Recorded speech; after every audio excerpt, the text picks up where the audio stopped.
Question 5 दे रखा है, is it possible to design a rectangular park of perimeter 80 metre and area for 400 metre square, if so find its length and breadth. अगर ऐसी equation बनाने पर solution possible होता है तो फिर लेंथ और ब्रेड्थ भी फाइंड करनी पड़ेगी। ठीक, तो रेक्टेंगुलर के पेरीमीटर और एरिया की बात हो रही है, तो देख लेते हैं कि लेंथ और ब्रेड्थ क्या है, कुछ भी अज्यूम कर लेंगे हम। चलिए इसमें एल और बी ही अज्यूम कर लेते हैं। Let the length of rectangular park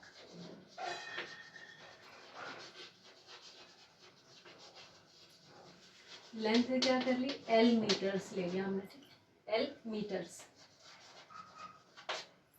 और ब्रेड्थ को अज्यूम कर लो, द ब्रेड्थ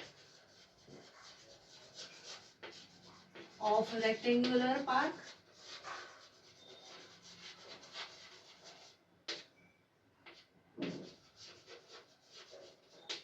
बी मीटर्स। ठीक है, लेंथ को एल से डिनोट कर दिया और ब्रेड्थ को बी से डिनोट कर दिया।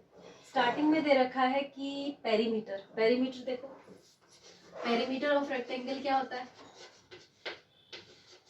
क्या दे रखा है, पेरीमीटर 80 दे रखा है और पेरीमीटर होता क्या है, 2 इंटू लेंथ प्लस ब्रेड्थ होता है। ठीक, ठीक है, अब ये जो 2 है इधर डिवाइड में आ जाएगा, तो लेंथ प्लस ब्रेड्थ क्या हो जाएगा, 40 हो जाएगा। 80 अपॉन 2 मतलब 40। ठीक, ये 2 से डिवाइड होके 40 हो गया। एक चीज ये बन गई। अब हमको एरिया भी दे रखा है, तो एरिया देखिए क्या है, एरिया ऑफ रेक्टेंगुलर पार्क दे रखा है 800 मीटर स्क्वायर। ठीक, तो length into breadth is equal to 800।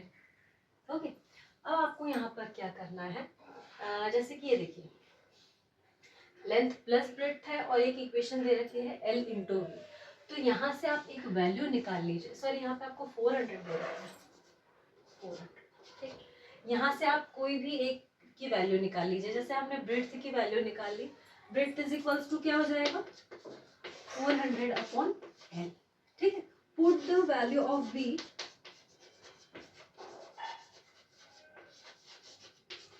In equation 1। First equation में पुट करेंगे तो ये देखिए length plus breadth equals to 40। अब यहाँ पर रख के देखते हैं, देखिए ब्रेड्थ की वैल्यू कितनी है, 400 अपॉन एल, तो length plus 400 upon L is equals to 40।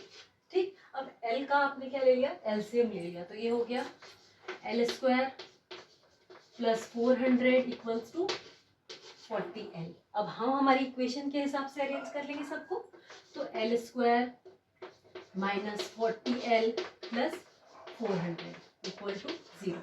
अब यहाँ पर हमको क्लियरली दिख रहा है कि -40 को हम दो ऐसी टर्म्स में ब्रेक कर सकते हैं। अगर आपको नहीं समझ में आए किसी क्वाड्रेटिक इक्वेशन में, तो आप रफ में जाकर बी स्क्वायर माइनस 4ac से चेक कर लें कि इतनी मेहनत करे या नहीं करे फैक्टर्स करने की। ठीक है, अब यहाँ पे हमको दिख रहा है कि -40 को हम दो ऐसी टर्म्स में ब्रेक कर सकते हैं जिसके एडिशन करने पे हमको -40 मिले और प्रोडक्ट करने पर क्या मिले, 400। बहुत इजी टर्म है ये, देखिए L square minus 20L minus 20L plus 400 equal to 0।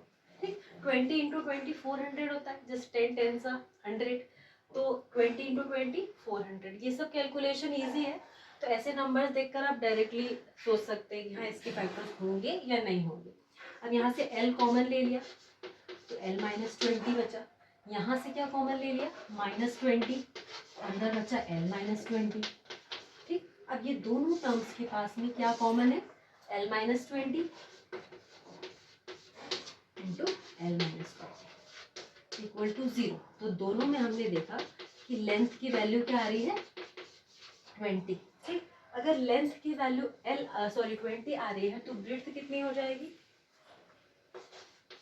Put L in equation 1। ठीक है, तो ब्रेड्थ इज इक्वल्स टू क्या हो जाएगा, 40 माइनस 20, तो ब्रेड्थ हो गया 20 मीटर्स और लेंथ हो गया 20 मीटर्स। ठीक है, लेंथ और ब्रेड्थ हमने निकाल ली दोनों रेक्टेंगुलर पार्क की। क्यों? क्योंकि सॉल्यूशन पॉसिबल था इसका। ठीक, यहाँ पर हमारा चैप्टर नंबर 4 कंप्लीट होता है। अगर आपको समझ में आया हो तो लाइक शेयर और सब्सक्राइब जरूर करें। अब हमको ये देखना है कि 5th चैप्टर में क्या दे रखा है, क्यों दे रखा है, कैसा दे रखा है, अब वो उसमें देखेंगे। जो भी है बहुत ज़्यादा इजी चैप्टर है, तो हम नेक्स्ट वीडियो में 5th चैप्टर देखेंगे जो कि है अरिथमेटिक प्रोग्रेशन। ओके।